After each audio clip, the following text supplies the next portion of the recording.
जिसाय अध्याय 2। आमोसर पुत्र जिसाय जिहुदा और जेरुसालेम विषय जो दर्शन पाइले तहिर वृत्तांत। शेष काल ए रूप घटिब। सदाप्रभुंक गृहर पर्वत पर्वतगणर शिखर उपरे स्थापित हेब ओ उपपर्वतगण अपेक्षा उच्चीकृत हेब। आउ समुदाय गोष्ठी स्रोत परी तहि मध्यकु बही आसिबे। पुणी अनेक गोष्ठी जाऊ जाऊ कहिबे, तुम्हे माने आस, आमे माने सदाप्रभुंक पर्वतकु जाकुबर परमेश्वरंक गृहकु जाऊ। तहिरे से आपणा पथ विषय आम्भमानंकु शिक्षा देबे ओ आम्भे माने ताहांक मार्गरे गमन करिबा। कारण सियोन ठारू व्यवस्था ओ जेरुसालेम ठारू सदाप्रभुंकर वाक्य निर्गत हेब। पुणी से देशीय मानंक मध्यरे विचार करिबे ओ अनेक गोष्ठी संबंधरे निष्पत्ति करिबे।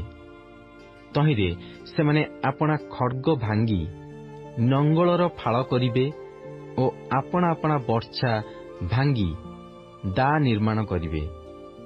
एक देशीय लोके अन्य देशीय लोकंक विरुद्धरे खड्ग उठाइबे नाही, कियबा से माने आउ युद्ध शिखिबे नाही।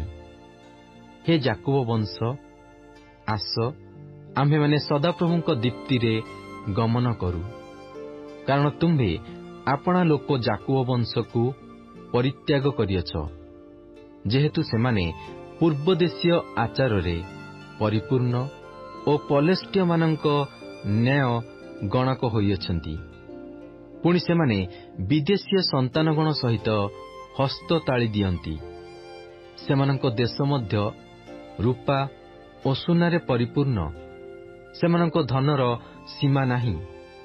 आहुरी सेमानंक देश अश्वरे परिपूर्ण ओ सेमानंक रथर सीमा नाही। सेमानंक देश मध्य प्रतिमारे परिपूर्ण। सेमाने आपणा मानंक अंगुली निर्मित स्वहस्तकृत वस्तुकु प्रणाम करती। सामान्य लोक अधमुख ओ महान लोक नत हुए। एहेतु सेमानंकु क्षमा कर नाही। तुम्भे सदाप्रभुंक भयानकत्व ओ ताहांक महिमार तेजरु शैଳରେ प्रवेश करी धूलिरे आपणाकु लुचाओ।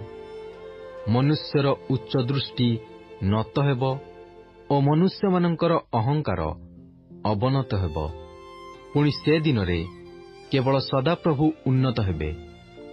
कारण अहंकारी गर्वित ओ उच्चीकृत समस्तंक प्रतिकूल रे सैन्याधिपति सदाप्रभुंकर एक दिन उपस्थित हेब, तहिरे ताहा नत हेब।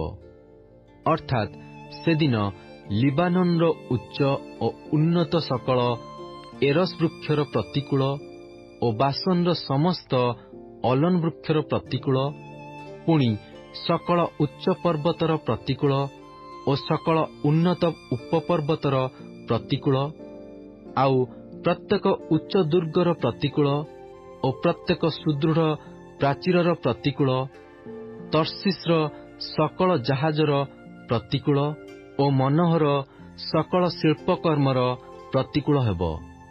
पुणी मनुष्यर उच्चता नत हेब ओ मनुष्य मानंकर अहंकार अवनत हेब। आउ से दिन रे केवल सदाप्रभु उन्नत हेबे। पुणी प्रतिमा सकल निशेष रूपे लुप्त हेबे।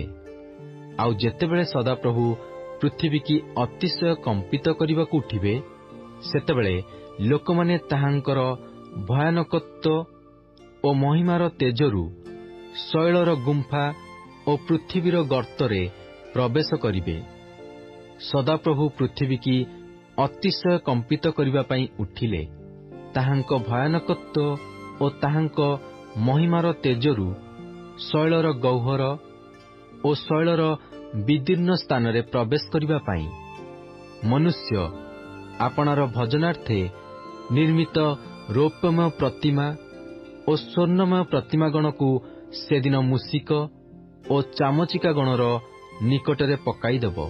तुम्हे माने नासाग्रे ପ୍ରାଣବାୟୁଧାରୀ ମନୁଷ୍ୟର ଆଶ୍ରୟରୁ କ୍ଷାନ୍ତ ହୁଅ, କାରଣ ସେ କାହା ମଧ୍ୟରେ ଗଣ୍ୟ